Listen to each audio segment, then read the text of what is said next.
Hello, my name is Nill with Nill Building Solutions.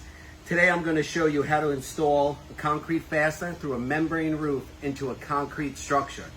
Now I'm going to show you the old way to do it, and then I'm going to show you the Nill way to do it. Now, the old way, you would take whatever the object is, you would pre-drill your hole that we did, you would shoot some caulk, and then you would simply screw through that with the concrete fastener, and you would hope that you are sealed. Also, the more you tighten the old way, the more stress the concrete is under, because the more you tighten, the more you're pulling up on the concrete and you're causing great stress to the concrete, which will crack over time. Now, the Nill way,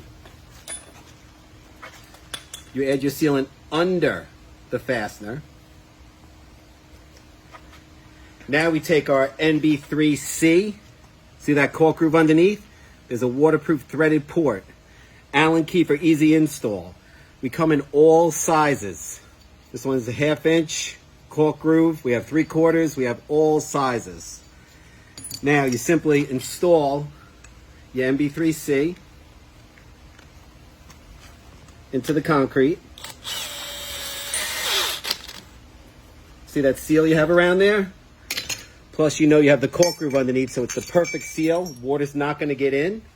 Now we attach whatever we want into that waterproof threaded port. And unlike a typical fastener, the more we tighten down, the more we are pushing on our flange, and we are causing no additional stress to the concrete below.